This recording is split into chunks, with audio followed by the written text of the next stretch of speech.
You're listening to the Casting for Fun podcast, the show that talks about entertainment, sports, music, and inspirational stories for all to enjoy. We're glad you could join us today. Sit back, relax, and enjoy the show. Now, here is your host, Albert Pineda. Welcome, everybody, to this week's episode of the Casting for Fun podcast. I am your host, Albert Pineda, coming to you on Wednesday, May 14th, 2025. And actually, happy birthday to George Lucas, the father of Star Wars. It's so cool that he's turning 80 today. And we've been discussing Star Wars movies last week. We're going to be jumping into more Star Wars movies next week. And then this week's episode isn't technically George Lucas Star Wars related, but it is related to Steven Spielberg, who's obviously good buddies with George Lucas, John Williams, the GOAT when it comes to film compositions, and of course that Star Wars music, and of course did the music for the movie we're discussing this week. We're celebrating the 50th anniversary of Jaws. Jaws was actually released in June of 1975, so it's technically about a month early, but I wanted to get an early jump on celebrating Jaws. And then of course it ties in perfectly, I think, to Revenge of the Sith from last week, and then next week The Empire Strikes Back. So yeah, we're celebrating Jaws this week on the show. A good friend of the show, Nathan Wolfe, returns. It's been a while since Nathan's been on, but he'll be joining me to discuss fascinating aspects about the movie Jaws, what it means to blockbusters. I mean, the grandfather of all summer blockbuster movies. And then, of course, the original Star Wars would come out 2 years later after Jaws did in 1977. So yeah, it's a fun conversation with Nathan. It's always a blast to have him on. And yeah, so I'm looking forward to diving into this awesome, incredible movie. And I mentioned it with the recording with Nathan that I've actually reconsidered my rankings for like favorite movies of all time. I mean, I absolutely love this movie, but it's only kind of been maybe in recent years that I've really come to love it. So I want to say it's probably in my recent now top 10 favorite movies of all time. One of these days I might sit down and actually put together a list. But yeah, so sit back, relax. Let's discuss Jaws, celebrate for its 50th anniversary. Before we get to Jaws, though, I do want to share some music news that's got me some really excited. Incubus has discreetly finally announced that their new album entitled Something in the Water will be releasing on October 10th. And on their social media accounts, they've been kind of teasing a little bit of music. So I want to go ahead and enter this into the podcast, just a little tease of some Incubus music. And it is kind of fitting that they would call their album Something in the Water. And of course, we're talking Jaws this week on the past podcast. So here's a little bit of Incubus music to tantalize you.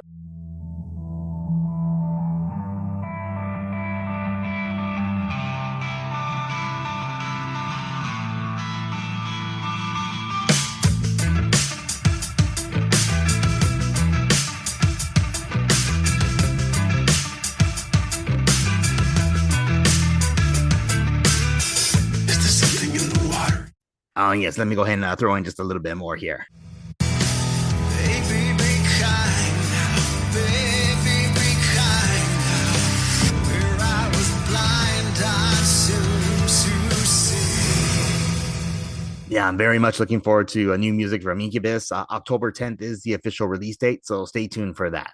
And actually, one other thing I do want to mention, I'm apologizing that I'm kind of rambling here, but with my recording with Nathan, I meant to insert this audio clip from a YouTube video that talks about the recording process of John Williams' iconic score for Jaws. It's Steven Spielberg and John Williams discussing the music. I really meant to put it into the podcast with Nathan, but I completely forgot. So anyways, I want to go ahead and put it in now, just to kind of give you just a further indication of just how amazing and awesome John Williams is as a composer. So let's go ahead and insert this audio clip where Steven Spielberg and John Williams discuss the process of putting together the music and discussing of the important impact that the music would have on the movie of Jaws. So here we go.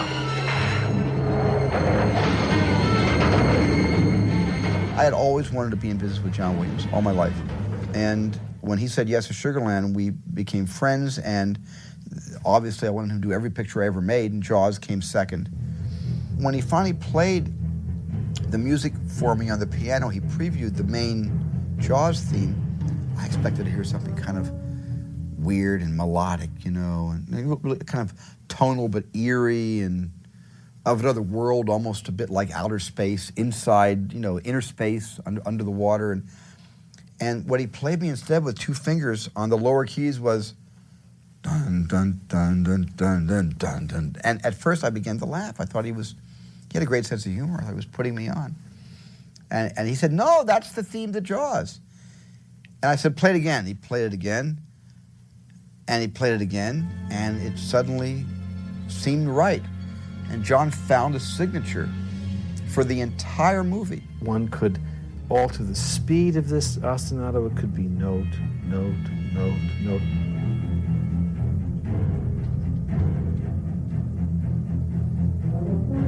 Any kind of alteration of speed to very slow, very fast, very soft, very loud. Part of the genius of John Williams is how he spots music and how he places music in a movie. John did not want music to celebrate a red herring. He only wanted music to signal the actual arrival of the shark. There were opportunities in the movie to advertise the shark with the music, and also opportunities when we don't have the music and the audience has a sense of an absence. They sense the absence of the shark because they don't hear the thump-thump, because we've conditioned them to do that.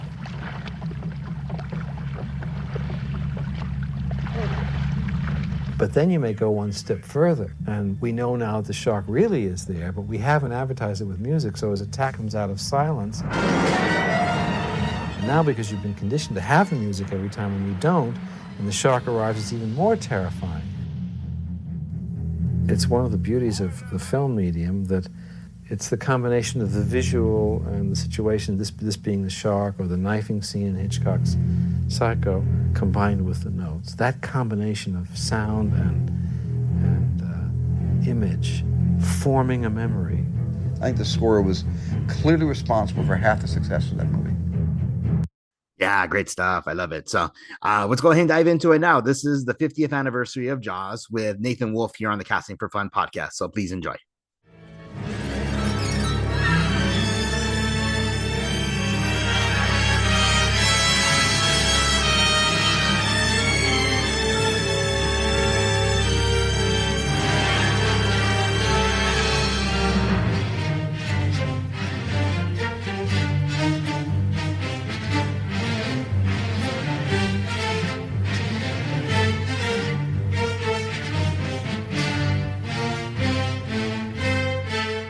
Welcome back to the show, Nathan. How are you doing tonight? It's been a while, right?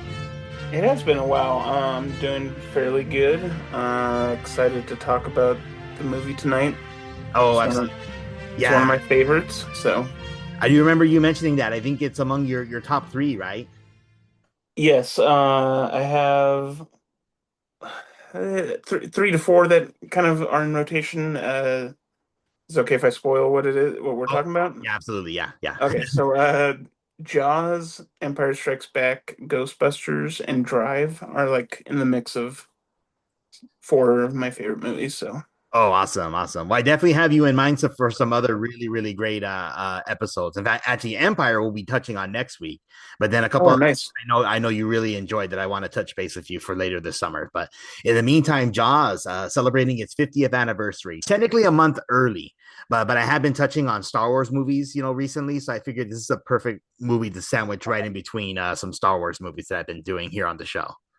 Oh yeah, I mean George Lucas and Steven Spielberg they go hand in hand. So Yeah, and John Williams as well. So we're going to be talking about John Williams as far as the score is concerned. So, so to dive into it, for you, Nathan, what is the appeal of this particular movie? I mean, you can say just a movie about a shark terrorizing a beach community could be like, oh, is that really like a game changing movie? This movie absolutely was a game changing movie.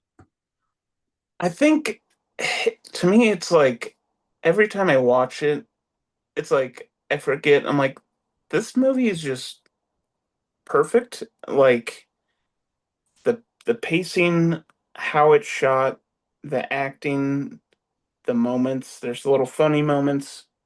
There's really cute moments that I enjoy when him and his son are mimicking each other, or his son is mimicking him.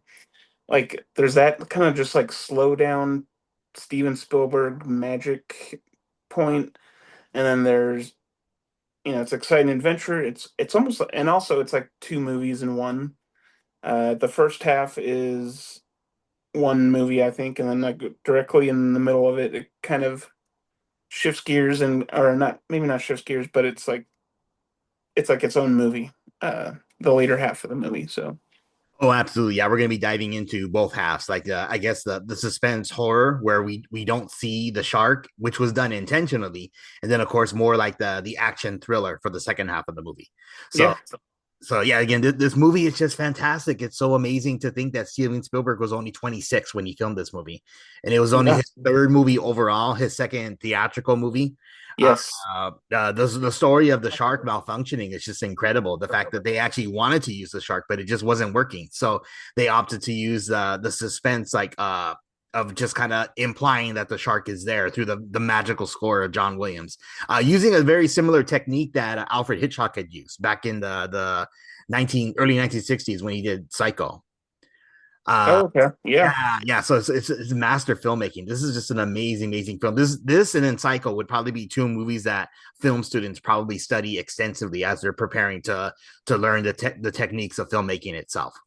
yeah. I feel like Jaws is a movie that studios have, they were trying to duplicate back then, and they're still trying to duplicate now, but they can't quite get it, or like they don't quite understand what makes it work, and so they are, sometimes you have movies that are like, oh, that's pretty good, but then it's like, oh, you're totally missing the point, type of thing. So Mhm. yeah, it's just man, it's crazy. It's his third movie.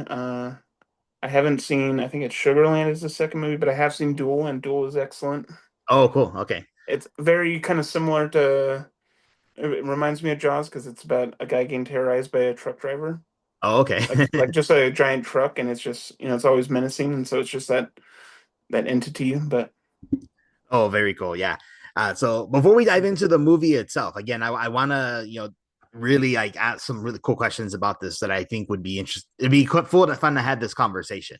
I know you've been to the East Coast before. You mentioned on the podcast that you went to New York with your wife, Maddie, to New York specifically. But I'm wondering, have you yes, been to the Martha's Vineyard Island where it's actually filmed, or like to the Boston area, the Boston Harbor?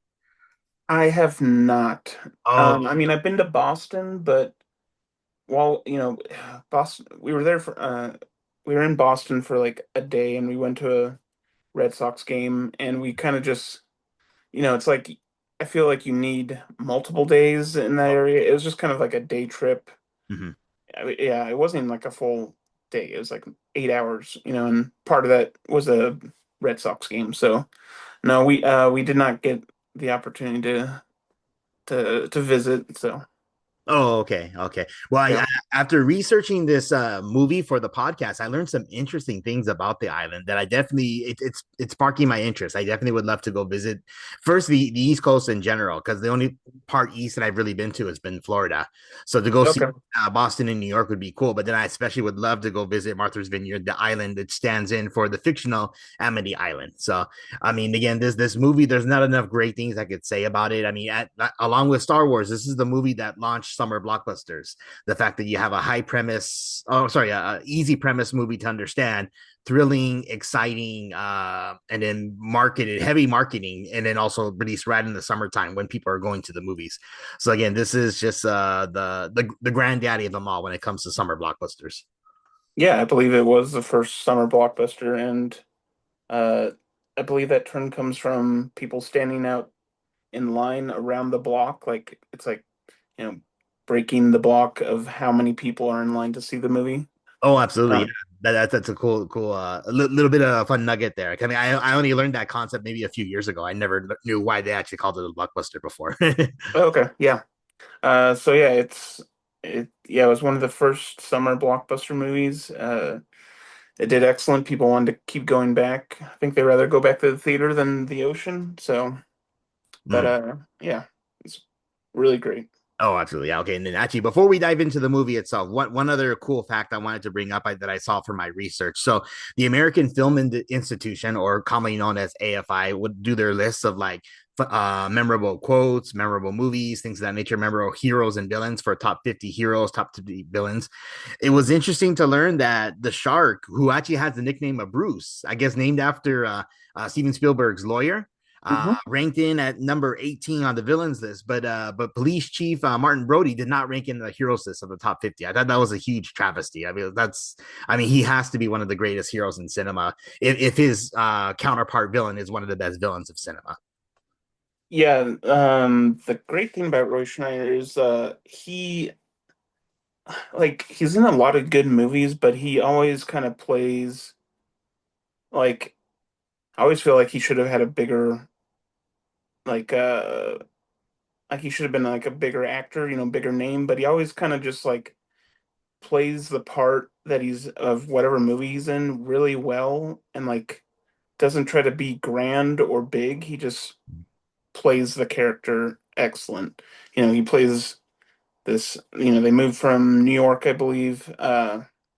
He has a phobia of water from accident when he was a kid, so and he's just trying to kind of learn the island, learn the people, and then he's thrown this big old wrench of a killer shark. So he plays it perfectly. So Oh yeah, he absolutely does. So yeah, I definitely would have loved to have seen him on the top 50 heroes list. And it's interesting you bring up about, I guess, not becoming as big of an actor as others, because again, of the three leads, Richard Dreyfuss, Roy Schneider, and Robert Shaw, Richard Dreyfuss ended up being the biggest Hollywood star. In fact, Robert Shaw, he passed away like 2 years after the movie was released, right? yeah, but yeah, 2 or 3 years after it was Yeah, crazy, and but it's before a we were shame. born. And it was a shame he wasn't even nominated that year because him as Quint is so good. He's amazing as Quint. Oh, absolutely, yeah. And then the influence has been felt in many other genres, and so many people have done parodies of Jaws, things of that nature. In fact, in the Pixar movie Finding Nemo, they named the shark Bruce after the shark from Jaws, which is pretty That's right. cool. That's right. Okay, but that's enough of the fun facts. Let's go ahead and dive into the movie itself. So I want to dive into the very first scene of the movie. So again, we're introduced to the beachgoers on the beach at nighttime. The kids are having a bonfire, having fun, smoking, drinking, what normal rowdy teens do. And then, of course, that's going to lead to something bad. So let's go ahead and dive into this very first scene.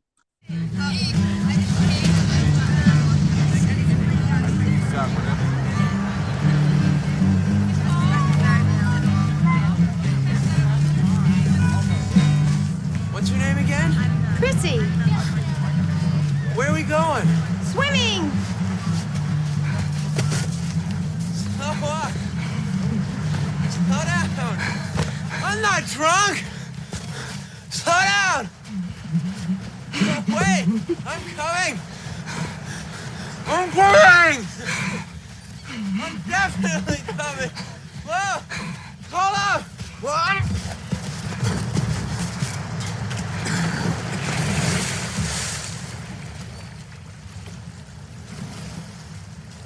I can swim. Just can't walk or dress myself.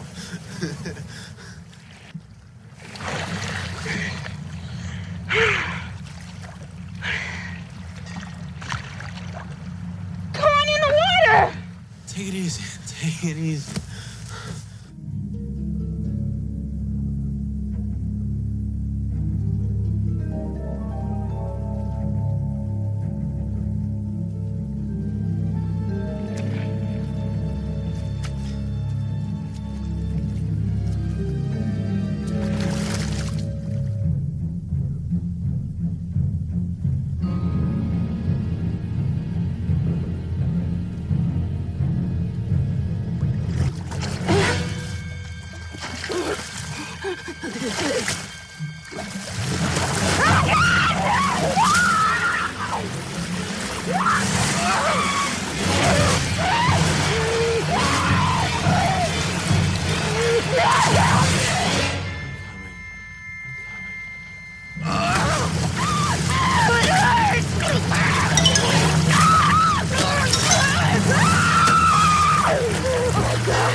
Yeah, that first scene really sets the tone for the whole movie because again, we get the menacing theme from John Williams.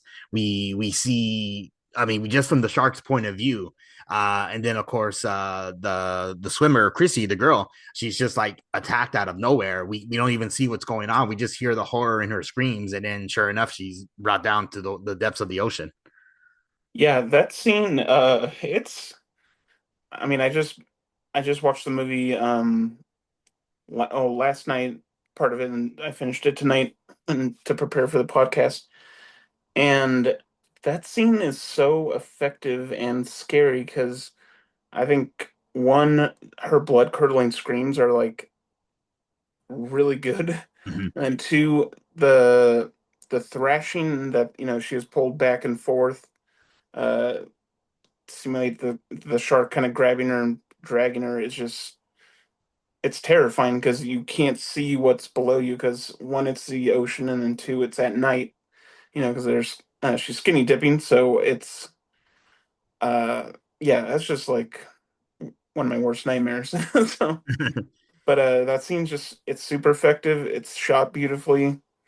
I don't know if you know this, but I guess they had her like her waist like kind of with this harness, and they had people pulling back and forth with cables to kind of drag her across the ocean like that. So uh, just simple technique, but it super effective. Oh, absolutely. Yeah. And then one other fun thing to bring up about the scene of the actress in question. I apologize that I don't have her notes here or her name here in my notes, but the girl Chrissy who played Chrissy, the first victim, yeah. yeah. She wasn't a professional actress. She was actually just a swimsuit model. And I guess they hired her because of her looks, because she's obviously an attractive woman with a good figure that can be in a bathing suit.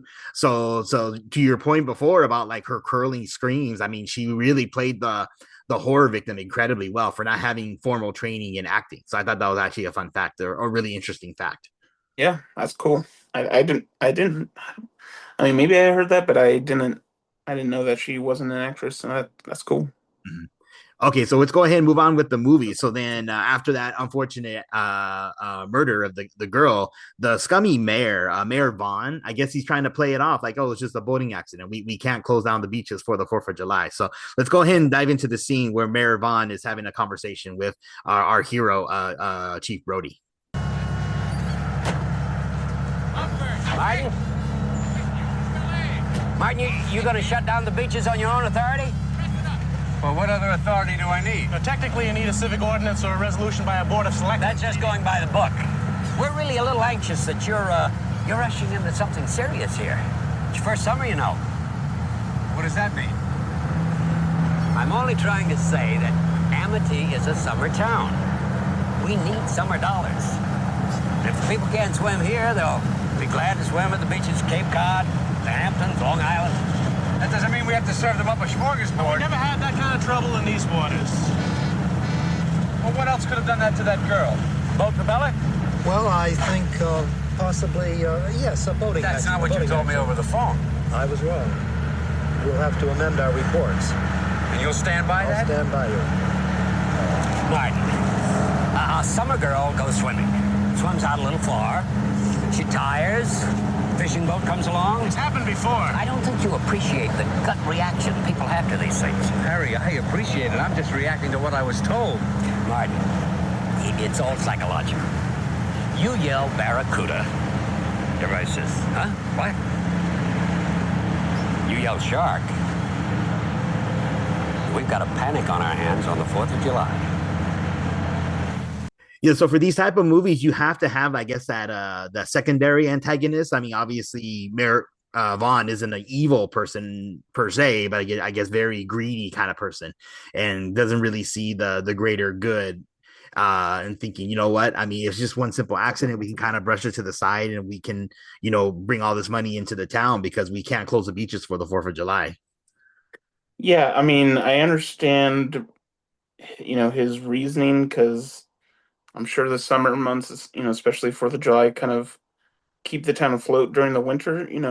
People make, their summer money, with the beaches there. But yeah, like you said, he wasn't looking at, the kind of overall greater good or benefit for the people of the city. He was thinking more financially instead of keeping people safe, which is unfortunate. But um, yeah, he's also played really like this movie has a lot of good character actors, and he's played perfectly as he's not maniacal or like kind of over the top or hammy. He's a mayor that is trying to balance.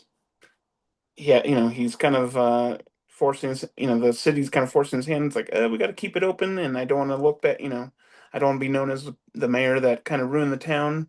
Mhm. And so he takes a gamble, and it doesn't pay off. But he's probably played really well. Not, like I said, not too over the top or villainous. It's just I could pick I could see that guy living anywhere, type of thing. So No, absolutely. Yeah. Yeah. Okay. So the next thing I want to dive into is a very memorable scene from the movie. I mean, every scene really is memorable from this movie, but the scene of the death of Alex Kittner, the young boy. Mhm. I mean, this is a really intense scene of the movie. So let's go ahead and dive into this particular one, and then we'll have a conversation about it.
Yeah, so on the one hand, I guess if you're an actor and you're aspiring to do movie scenes like this, I guess maybe you can think of it as being kind of cool that your character dies in like a blaze of glory, kind of horrific kind of way. Because it's kind of fun, it's kind of like cool. You can have like that claim to fame for having that. But at the same time, for us as the audience, I mean, I don't know how you feel, Nathan. But sometimes for me, I think it's kind of difficult to watch a child like die that way. That's kind of more like those deaths are more reserved for the adults, right?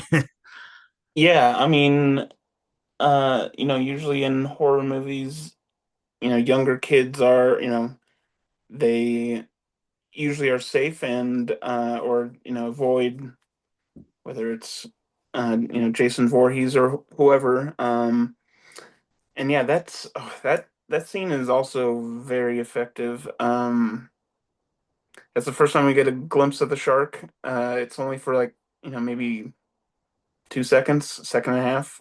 Uh, it's a really cool shot, and then you see Brody's reaction, and you get the famous dolly shot of where the camera zooms in on him, and that it's another beautiful scene. But Well, yeah, not to it's cut you this. off, Nathan, but also that particular scene was also inspired by Hitchcock, apparently, like apparently used in his movie Vertigo. So I Yep. think, yeah, Steven Spielberg really was a student of Hollywood cinema and how to actually to make good effect of shots like that. So that was an excellent scene, really. Yeah. Yeah. I mean, why not? You know, if someone has mastered a cool shot, why not use it in your movie and uh, pay homage, borrow, whatever you want to call it. But I mean, um, but yeah, I always feel so bad for his mom because she like was on the verge of not letting him go back in the water because she's like, "You're beginning to prune, Alex." He's like, "Oh, come on, please, mom," and so she lets him, and then yeah, that whole scene is just intense and kind of sad, but it kind of kicks things into gear for the town, for the next sequencing scene. So Oh, absolutely. Yeah. Yeah. I totally agree with your sentiments, Nathan. But to add a little lightheartedness to the this particular scene, this is actually kind of cool that I learned this through my research. I never would have learned it if I hadn't been researching it.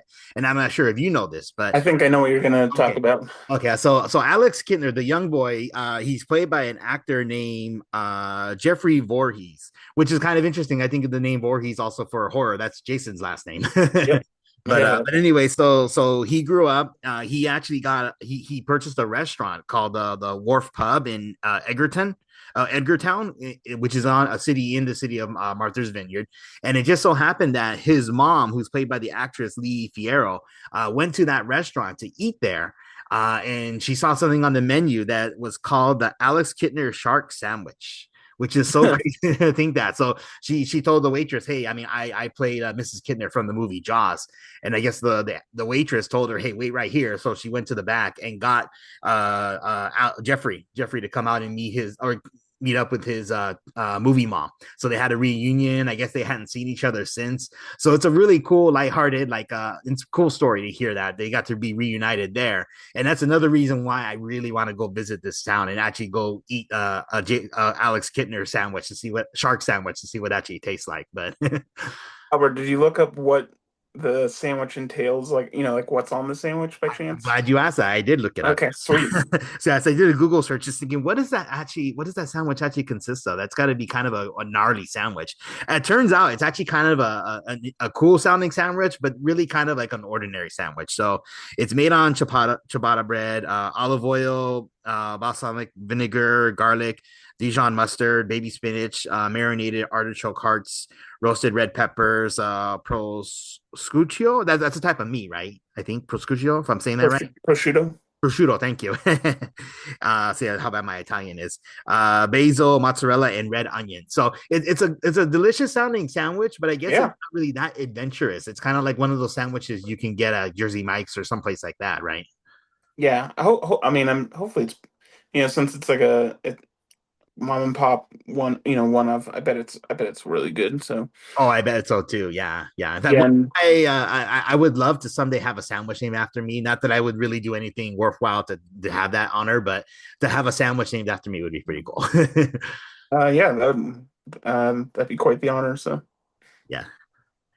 But yeah, that made me smile when I read that story, just thinking, oh, that's so cool. That's so that the mother and son got to be reunited and enjoy a shark sandwich named after the dead son. Yeah.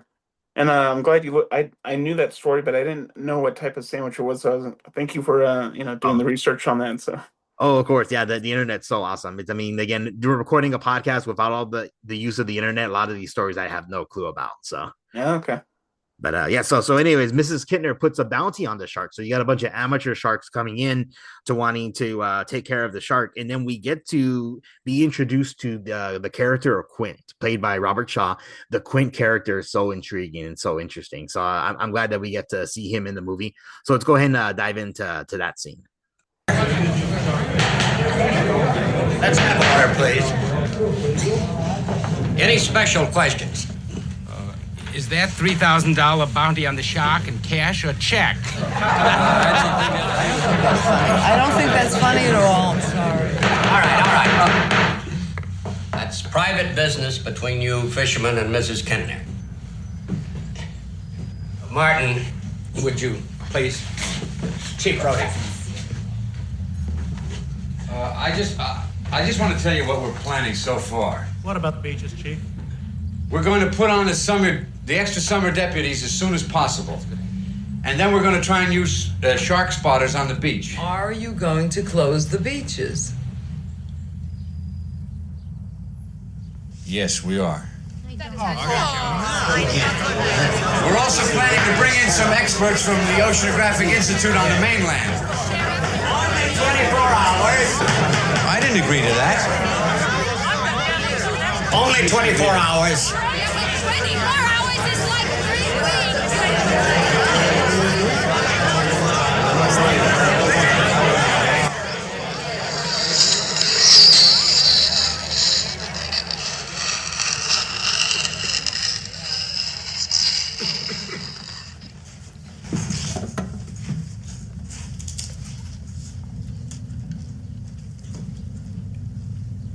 all know me.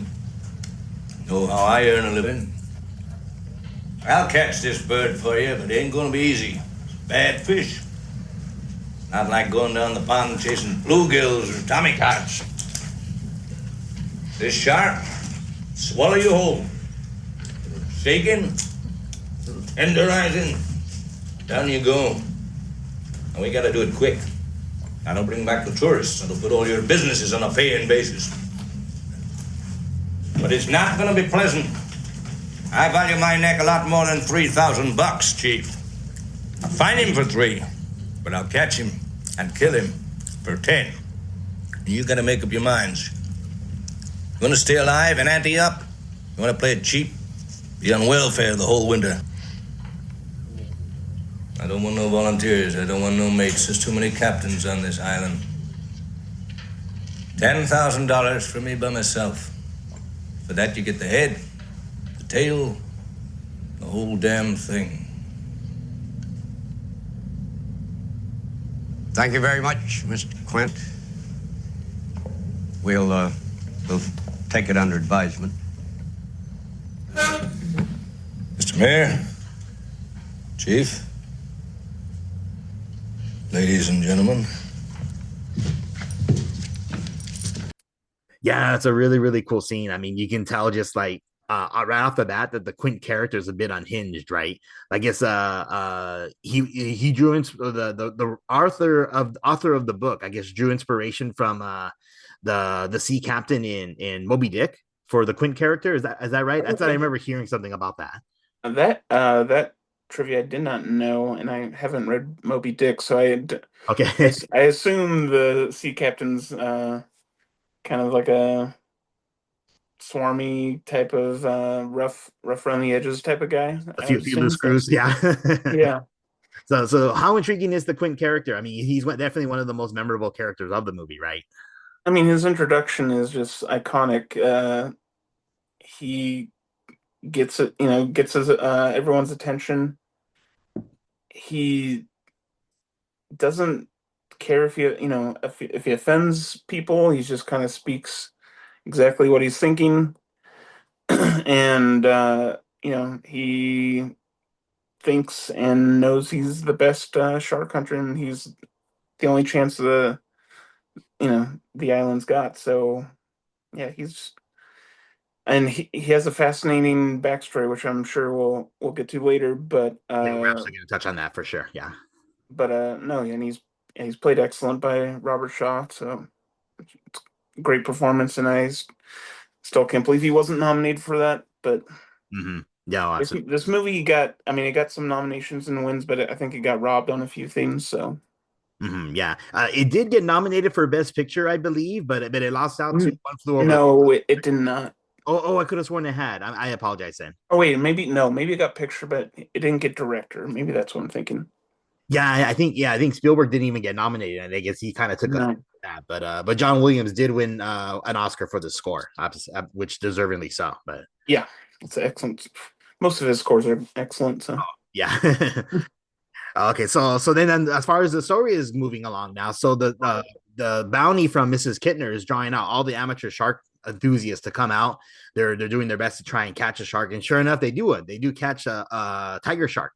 And they have it on display. They're right there, but then we get introduced to Dr. Hooper, played really great by Richard Dreyfuss. I mean, so again, the 3 leads of this movie are all fantastic. So I want to go ahead and dive into his introduction scene now. Polly, I'll get back to you. Listen, can you tell me how I can find Chief Brody?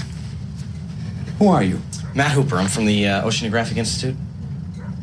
Oh, for Christ's sakes, you're the guy we called. I'm Brody. Oh, I'm very glad to meet you. Yeah, I'm glad to meet you, too. Listen, I know you got a lot on your hands right now, but... What can we do for you? Well, I think the best thing for me to do is to see the remains of the first victim, the girl on the beach. Okay, fine. Just bear with me, will you? Sure. Thanks. Let's show Mr. Hooper our accident here. Victim identified as Christine Watkins, female Caucasian. Yeah, now here's where we have it. Probable boating accident. Yeah. All right. The height and weight of the victim can only be estimated from the partial remains.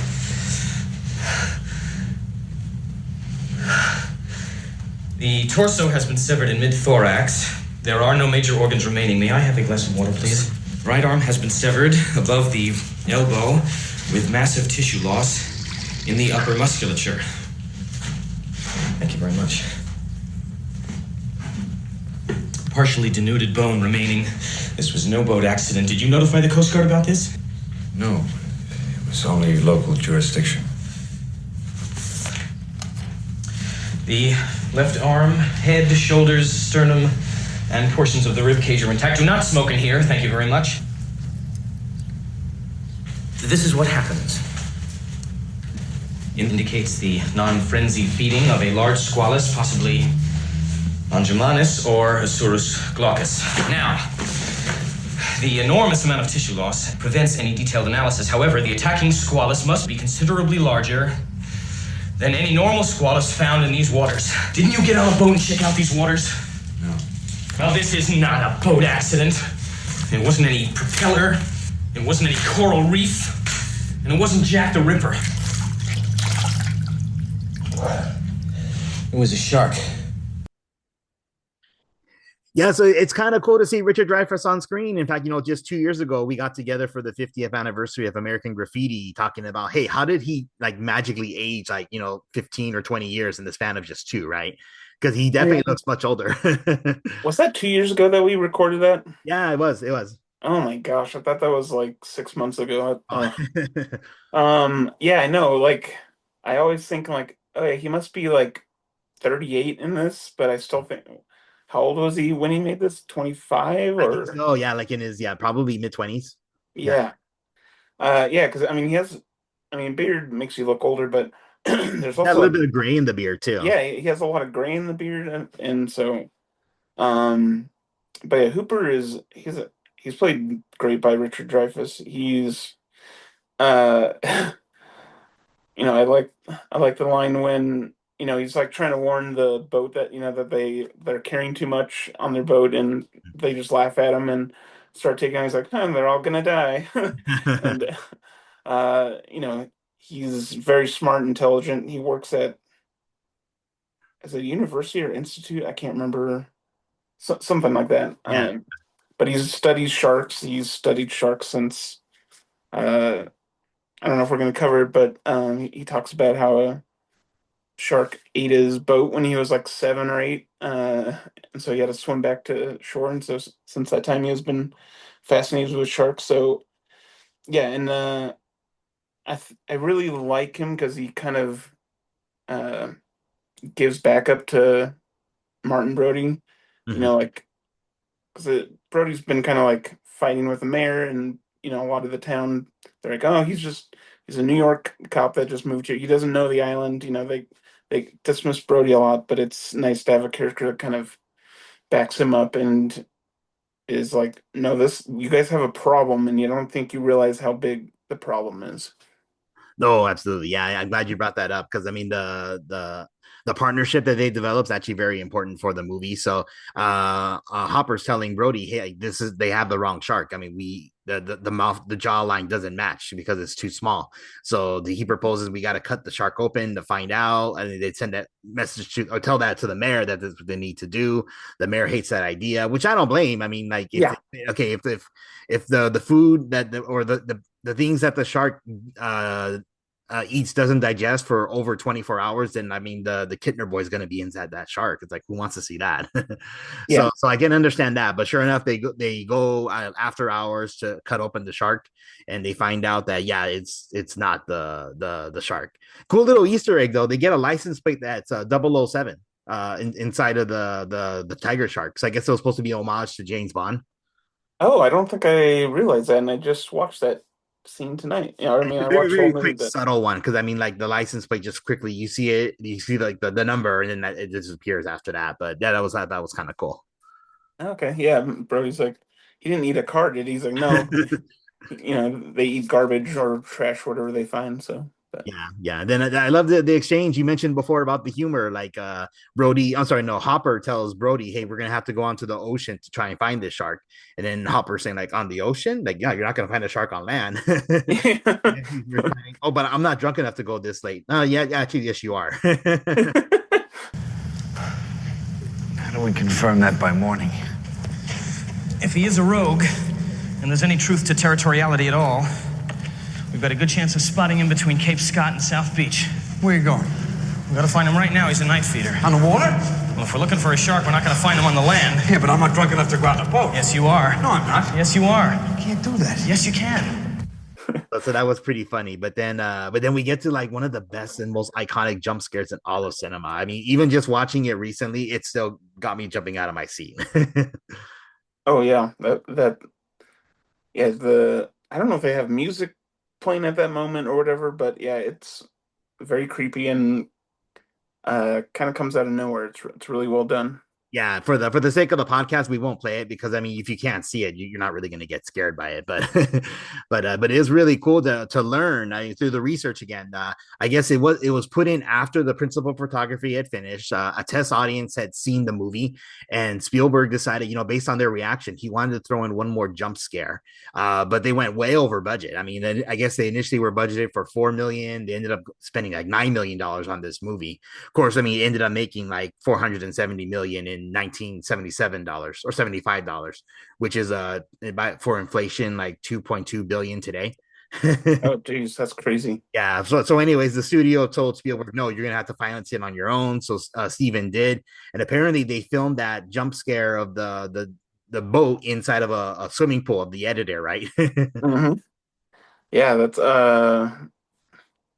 I don't know how you do that, but if anyone could figure it out, it's Steven Spielberg. So, but yeah, they did something to murky the water because I mean, it really does look like ocean water, not just like a clear swimming pool. So, and they did it obviously in the evening, so you really can't tell at all that it was filmed in just a swimming pool. yeah, when Hooper's swimming around, because I know I knew that it was filmed in a pool. I'm like, but it's like it's got all like the particles, like from the ocean. Like I'm like, I don't know what they used for that, but it's just it's seamless and it looks really well done. So. Mm-hmm. So with their discovery, I mean, they're really going to go to the mayor and like really double down on the fact that, hey, we have to close down the beaches. I mean, they found a shark tooth, but again, Brody, because he got scared by the jump scare of the seeing that decomposed body, he drops the tooth, so they don't have the proof of it. So the mayor is insisting, no, we're not closing down. We're staying open for the 4th of July. And then we get to yet another memorable death scene with the boater who just happened to be in the wrong place at the wrong time with the shark going into the shallow lagoon. So again, I want to dive into that scene and then have a conversation about that. So let's go ahead and do that. Shark! The shark! Now what? Michael's in the pond.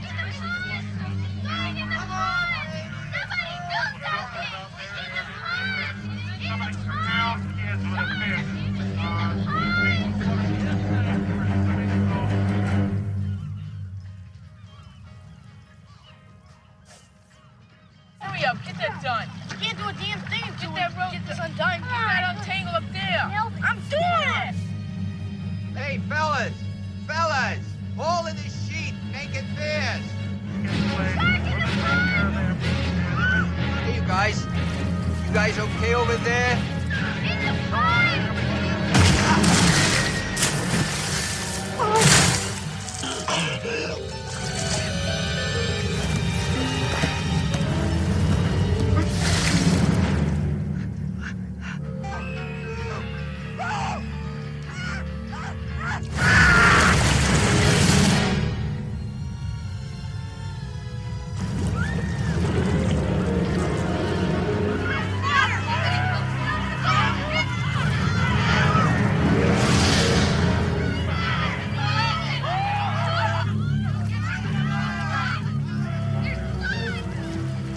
So it's kind of scary to learn also through my research. Shark attacks can happen in shallow water, which is what we see here in this particular scene. And then you mentioned before, yeah, we get that tiny glimpse of the shark, but not much. So they're still just building our anticipation to when we're actually going to get to see this thing. So again, it's a masterfully done scene that's scary and thrilling at the same time. Yeah, it's we see another small glimpse of it. It's kind of like an overhead shot when producer Jaws tips Michael and his friend's boat, and then also the guy who's checking on him, the boater, like he tips their boats over, and the guy's trying to like swim to his boat to like to get on top of it, and you see like Jaws the shark coming at him, and then that's and he bites him, and you see his leg drop to the bottom of the ocean. It's pretty crazy. So Yeah, it's crazy to think the amount of gore they got away with the PG movie. Of course, again, as we've discussed before, this was before the formation of the PG-13 rating. But again, it's so thrilling, it's scary, and yeah. I mean, it's just masterfully done. yeah, and I mean, and going back to Steven Spielberg, he helped push for PG-13 rating as well. So He was, yeah. yeah, it always comes back to him. So Mhm. Very cool. So then at this point, they finally convinced the mayor, hey, we got to do something about this. I mean, you don't want to be the Brody makes a point to the mayor saying, hey, the town's gonna think that you want to keep the beaches open when there's clearly a shark there eating people. So you got to do something. We got to close this. So he finally convinces him to pay the fee for Quint to go ahead and hunt down the shark. So we see the 3-man team together of Hopper, Quint, and Brody. Then we get to maybe one of the most iconic scenes in the history of cinema. So I'm really excited to dive into this particular scene with you. It's when Brody is throwing chum. So I guess it's like fish bits into the ocean, and we finally get to see the full reveal, the face of the Jaws, Bruce the shark, which only happens at the 1 hour and 21-minute mark. So we're like almost an hour and a half into the movie when we finally get to see the shark. So let's go ahead and dive into the scene.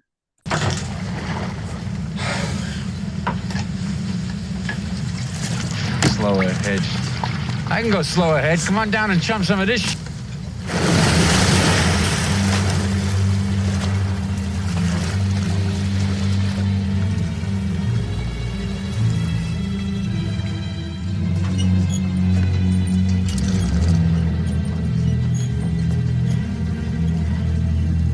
You're gonna need a bigger boat.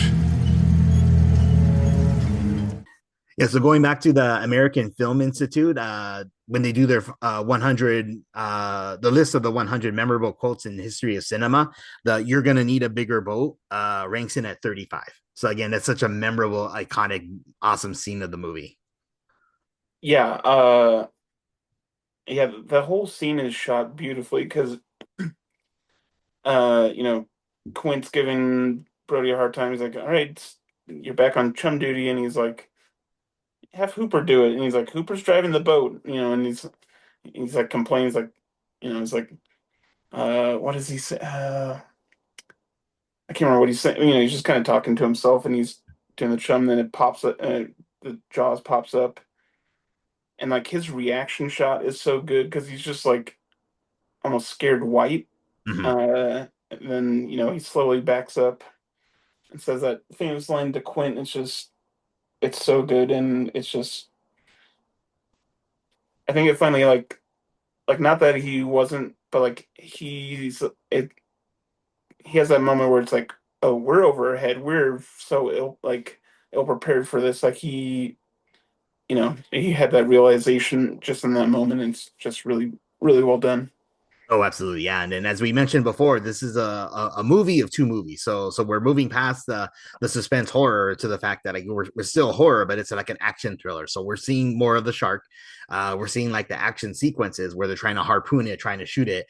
I guess they cut the barrels off to try and mark its position so they can attach the barrel to the shark, right? So they can actually anticipate. And that's what I figured they were doing with those barrels. Is that right? So the barrels are used to tire out the shark, basically. Oh, so like when the shark dives down, the barrels are empty. So they're like, I don't know if you ever tried to like pull down like a inner tube underwater, like in a pool. Yeah. It's like impossible. So it's like the shark is so strong that it can pull down the barrel, but it normally a shark tires out and it's like it comes back up to the surface because the barrel's pulling it up, and then Quentin attaches it to his boat and kind of drags it back to shore and then kills it. But Jaws is a superhuman shark, and I think they get 3 attached to it, and Quint's like, I've never seen a shark stay under with 3. Like he you know, he can't do 3. Like Quint's like kind of getting to his breaking point with because he's he's killed many sharks in his career, but he it keeps escalating and but yeah, and it's also a good way to show where the shark is with in a movie wise showing where the shark is without having to show the shark since Yeah. it wasn't working. So Yeah. Oh yeah, so again, it's a really thrilling sequence, and we see that the shark, is like he's not going down without a fight. He's actually going to be ramming into the ship. That's going to play an effect later into the movie. So the ship's taking some damage, or I say ship, it's actually like a small sized boat that can fit the 3 of them with the crow's nest on it. So I guess the shark gives up, or like I guess there's a break in between, so the shark's gone, and it's evening time, so they're just waiting for their next attempt to try and catch the shark. And then we get to the scene that you mentioned before, where we get to learn of the tragic backstory of Quint, which is it's an excellent scene because we get to see more of the humor. I mean, all 3 of them are drinking. They're comparing like battle scars, like that Hopper's been bitten by some sharks before, like took damage, and then they're drunk and they're just having a fun conversation. And then all of a sudden things take a dark turn when Quint reveals what happened to him while he served in World War II. So let's go ahead and dive into this scene. What's that one? What? That one there, on your arm. Oh, it's a tattoo. I got that removed. Don't tell me. Don't tell me. Mother.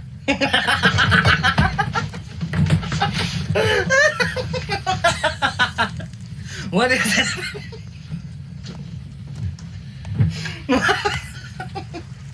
Mr. Hooper, that's the USS Indianapolis.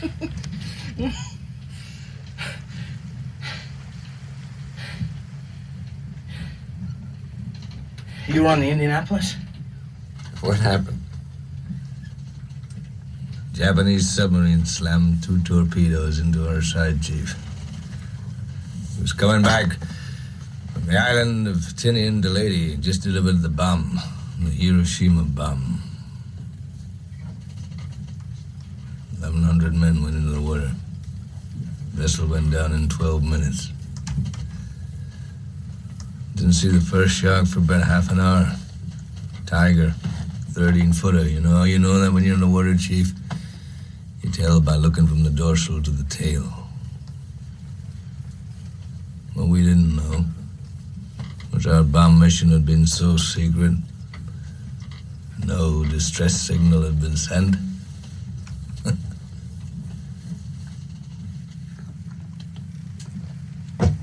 They didn't even list us overdue for a week. Very first light, Chief. Sharks come cruising. So we formed ourselves into tight groups. It's kind of like old squares in a battle, like you see in a calendar, like the Battle of Waterloo. And the idea was, shark comes to the nearest man, that man he starts pounding and hollering and screaming. Sometimes the shark would go away. Sometimes he wouldn't go away. Sometimes that shark, he looks right into you, right into your eyes. The thing about a shark, he's got lifeless eyes, black eyes, like a doll's eyes. When he comes at you, he doesn't seem to be living until he bites you, and those black eyes roll over white, and then you hear that terrible high-pitched screaming. The ocean turns red, and in spite of all the pounding and the hollering, they all come in, they rip you to pieces.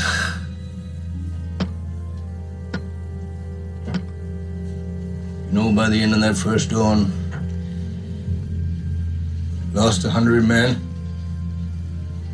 I don't know how many sharks, maybe 1,000. I don't know how many men. They average 6 an hour. On Thursday morning, Chief, I bumped into a friend of mine, Herbie Robinson from Cleveland. Baseball player, bosun's mate. I thought he was asleep. Reached over to wake him up. Bobbed up and down in the water. It was like a kind of top. Upended. Well, he'd been bitten in half below the waist. Noon the fifth day, Mr. Hooper, Lockheed Ventura.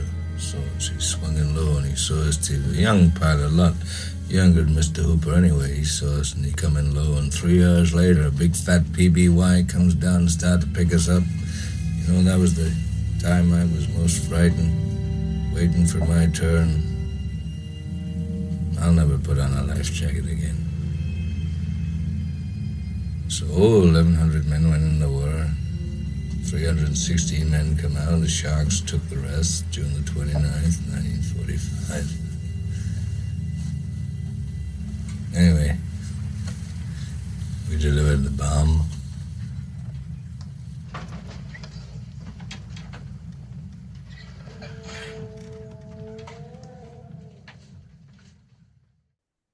Yeah, this scene is so great. I mean, like it slows down the pace because we just got finished with a thrilling action sequence, but again, you don't it never loses your attention because like it's so masterfully acted by the three leads. And then to hear of Quint's story of like, being part of the delivery for the H bomb for Hiroshima. But then the Japanese bomb their subs, so again they're stranded in the ocean, and sure enough, they have the most horrific thing that could ever happen to you: encounter like a whole school of sharks while you're there stranded with no one coming to help you. So it's a beautifully acted and really intense scene. Yeah, and I don't know if you read up on this, but I guess Robert Shaw, he was famous for like drinking a lot, and so they did the scene one day, and Steven told him, he's like, I can't use any of what because he's probably slurring his lines for probably forgetting, and he's like, I can't use any of this, and so Robert Shaw, I think he was kind of embarrassed because he's like he probably loves acting and takes it seriously, but kind of let kind of drinking get the better of him that day, and so he like pretty like went home and like you know studied the speech, or not speech, but his monologue, Mhm. and then the next day he did it in one take, Oh wow. and just he just nails it. It's yeah, and it's such a horrifying story. He says 1,100 men went into the water when the ship sank, and only like 320 came out of the water when they finally got rescued. Mhm.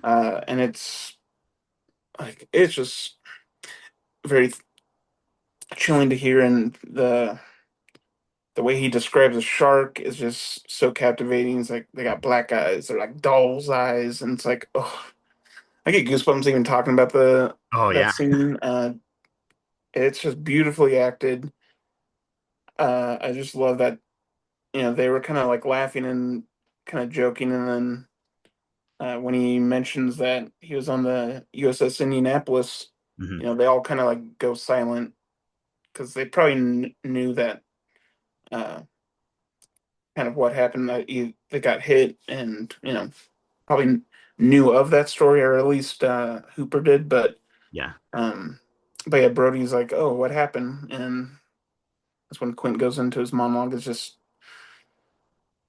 one of my favorite scenes in any movie.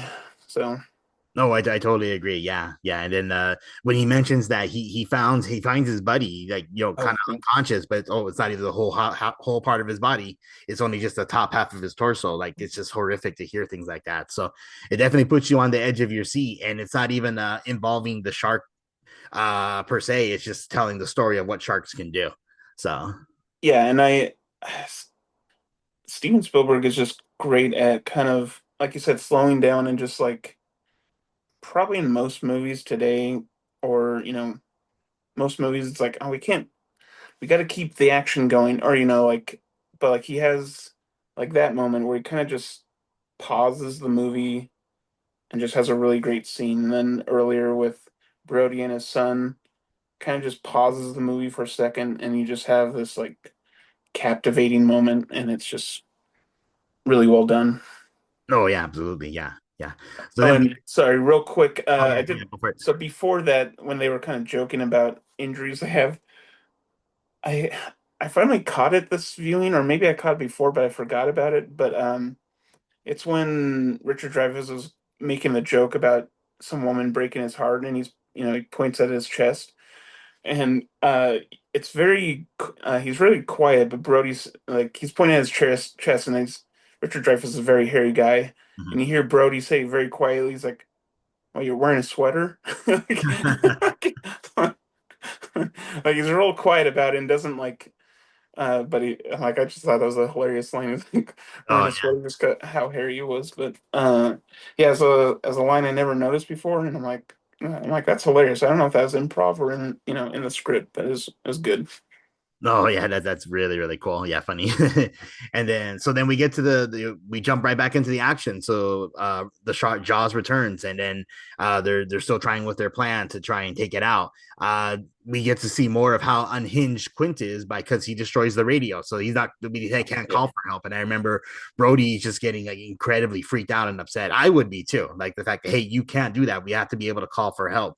But Quint was insistent on no, we can kill this shark, or I can kill the shark, but without the help of others. So they finally devised a plan where Hooper has to go into a shark cage, and that's one thing that you cannot pay me enough money to ever do. I would never ever do. Allison talked about doing, I guess, with I guess you can do it with really playful or like kind of like harmless sharks that by you. I don't care. There's no man. You can never get me to go into a shark cage, but sure enough, Hooper does it. In order to poison, I guess, to inject the shark, but he has to get close enough to inject it with like a poison that would kill it, right? Yeah, and yeah, it's funny you mentioned that. On the PS4, I had the PlayStation VR, and they had like I think it was like a demo disc or something, but they had a game where like you're basically like in a virtual shark cage, and I remember playing it and it was scary, and so I'm like, even if they're playful sharks, I don't even know what that means. Like to me that any shark isn't playful, but in my mind, but um, yeah, I don't think Hooper wants to do it. He's something that I learned from snorkeling is that to get the fog out of your uh, goggles, out of your mask, on the lenses, you spin on it and you kind of like shake around a bit, and it helps keep the mask from fogging up. And he's like, I don't even have any spit. I think he's just like they're all physically drained, and sure, going into the shark cage is the last thing Hooper wants to do, but it's like, well, what else? What else can we do? Yeah. And actually, the talk about shark cages, it kind of reminded me. So when my wife and I went on our honeymoon to the Bahamas, we went to the resort Atlantis. Like it has like the water park there. There's this cool slide you can go down, and then when you go through, there's like you go through the tank area where there's sharks, but I mean they're really tiny sharks, and then of course like you're completely surrounded by glass. I mean it's thick glass. I mean there's no way the sharks could ever get to you. That's probably the closest encounter that I've ever had to a shark, and that's close enough for me. But you like the slide goes through? Yeah, it goes through. It goes underground, and then like you go through like to both sides of you. You can see like it's the tank area where sharks. Oh, that's cool. But it was kind of cool looking. But I was like, okay, yeah, they're far enough from me, and there's no way they can get through. And they're also smaller sharks too, really small. So okay. Oh, they can always get through, Albert. So.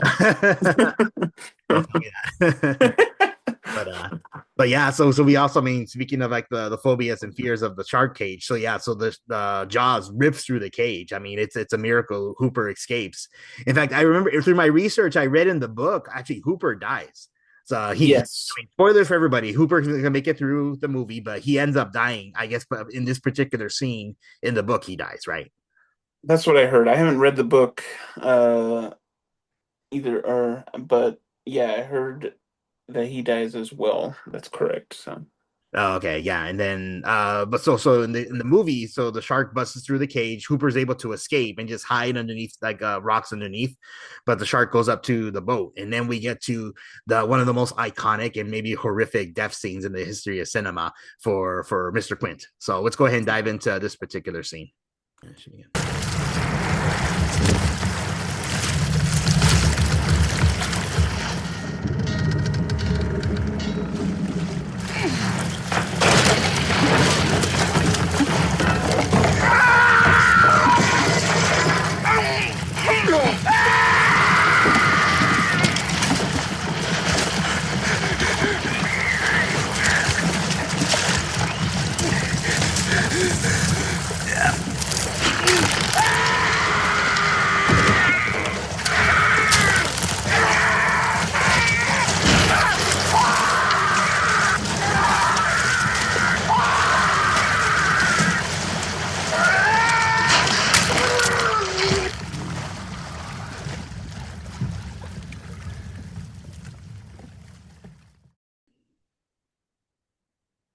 Yeah, I think one time, if I remember correctly, I walked in to my older cousin who was watching this movie with at our uncle's house, and I think it was right at this particular scene where we're seeing the shark devour Quint. And I remember as a little kid thinking, "Nope, nope, nope," stormed out of the room. I'm not watching. And then I That's didn't really watch Jaws again until I was a teenager. When like for a film class I took in high school, we had to study film techniques, so we actually watched the movie. But yeah, this particular scene is definitely one of the most memorable and gory death scenes you'll ever see in cinema. I know it's it's pretty sad because Quint obviously doesn't want to die, so he's like is kind of holding on to the ledge of the counter, and the air tank rolls over on his hand and pinches his finger, so he has to let go. Then Brody grabs his arm, but they're probably sweaty and wet, wet from the ocean, and he just kind of slips out of his hand, and he's sliding down, into this giant shark's mouth, and he's kicking, trying to keep his feet out, keep his body out, but eventually, he just clamps down, and it's another great blood curdling scene where his screams is you know almost haunting. It's just really well shot, really well acted. Mhm, yeah. And then to paint the picture for the listeners, even though I'm imagining anyone listening to this podcast obviously has seen Jaws, but so the boat's sinking, it's like it's coming down the back end of the boat, Yeah. the stern. What Uh. I'm not a seaman, I'm sorry. Yeah. Or I should a boat captain. I mean, I don't want to say the other word. But yeah, so yeah, the back end of the boat's going, the whole boat sinking, and that's where Jaws like lunges onto the boat to able to devour Quint. So now we're just left with Hooper. I'm sorry, I apologize. No, Brody. Brody, yes, and then the whole boat sinking. The captain's quarters, Brody's in there. It's flooding with water, and then the shark busts through, which also was kind of a pretty scary scene too. Oh yeah. Through that window. But Brody's able to throw in the I guess a propane tank. It was a gas tank of some type, right? It was an oxygen tank for the Oh, that's for right. the Oxygen tank. Thank you. Yeah. for diving. So Yeah, so throws it into Jaws's mouth. He gets the rifle. He's the ship's completely submerged, with the exception of the crow's nest, which is still up. And then we see one of the most iconic and exciting action sequences, with Brody finally succeeds and is able to successfully shoot the tank and blow up the shark. All right, come on. Show me the tank. Show me the tank. Blow up.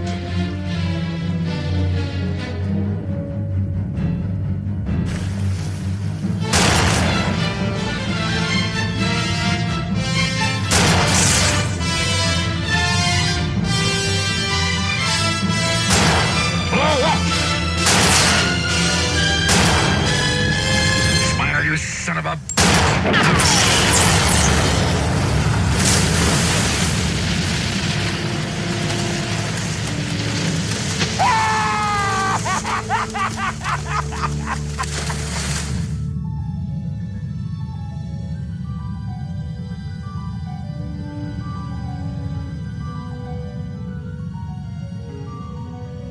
yeah,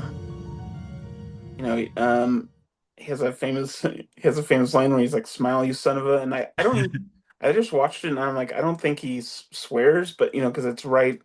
I mean, maybe he did, but you don't hear it because it's there's an explosion going off. Yeah, it's just he's just like, "Come on, blow up."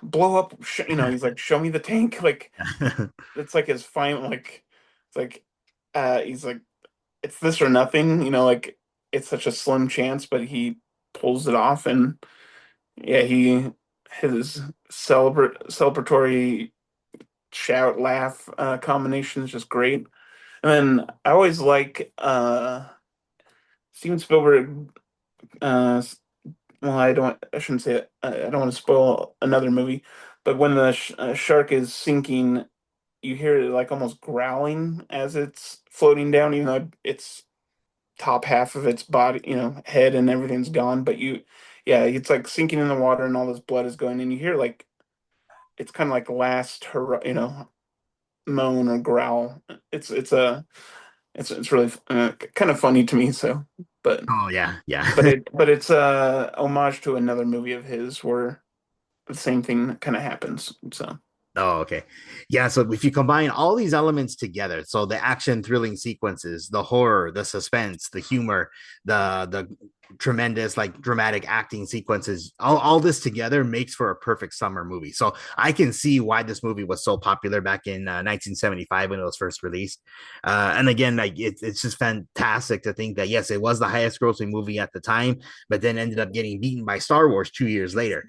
So both of these movies are just fantastic cultural icons in the history of cinema. Star Wars, obviously, more so, but there's no denying how impactful the first Jaws movies was. And after going through this recent rewatch, I think I'm in your same boat now, Nathan. I think I would probably put it in my top 10 favorite movies of all time.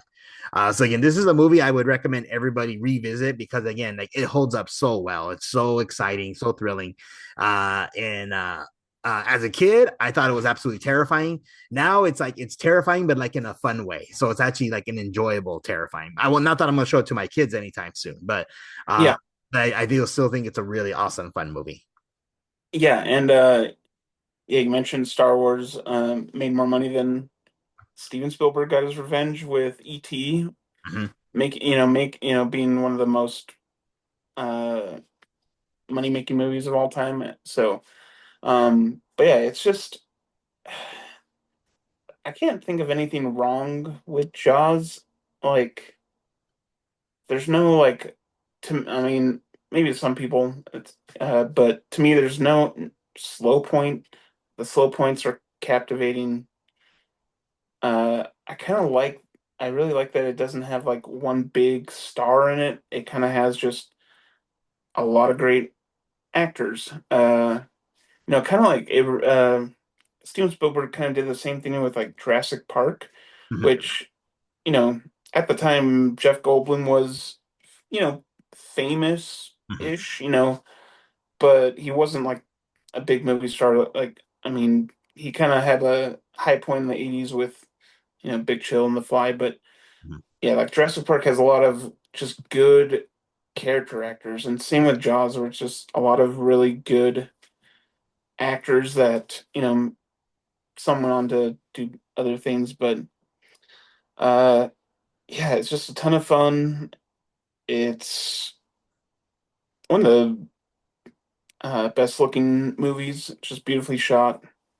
uh can't say anything. I mean, if can't say anything better, more about it than it's just kind of a perfect tight movie, and uh no fat on it to trim, so it's good. It's Oh really yeah, good.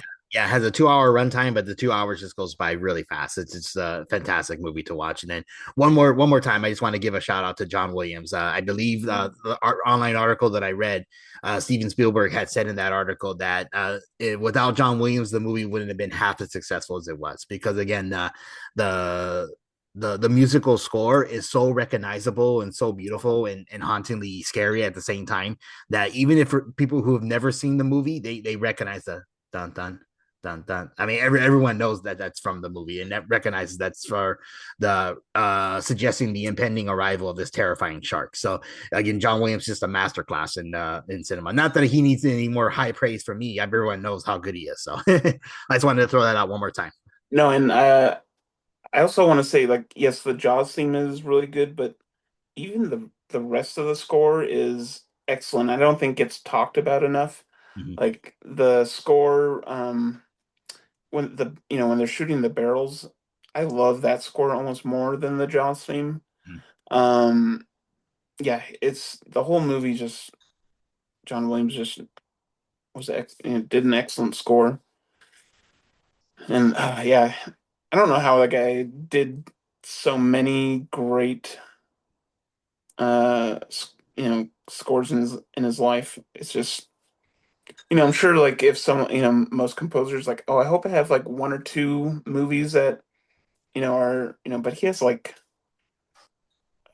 12, 15, 15, 20, yeah, probably 20, something like that. It's just insane.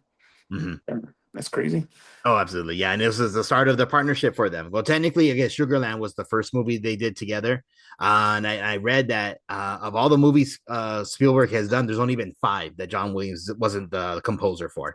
So again, it's just a beautiful partnership that we got to see throughout Hollywood. And again, there's not a great things I can say about this particular movie, Jaws. So yeah, that's all the talking points I have. Anything else you want to say before we wrap up? No, just I hope people have seen the movie before they listen to this, or if they haven't seen it in a while, I hope they go give it a watch and just enjoy it. I mean, it's a really great movie. It's a lot of fun. I think it's a great movie to not watch with like your little kids, but I'd say depending on the kid, maybe 10 or 12 plus. I bet that younger teenagers would love it and find it a lot of fun. But yeah, even though there was more blood and gore, I guess you can call it that, I would put this online with Jurassic Park. So I mean, if it were released, I think this would have been a PG-13 movie. So definitely, yeah. But well, cool. Okay, so we'll go ahead and wrap it up here. But Nathan, thank you for giving me your time. It was a blast to go back and revisit this movie. I mean, I watched it maybe like 2 or 3 times to prepare, and again, it's I never get tired of watching it. This movie's great, and always a blast to see you. I'm glad you're doing well.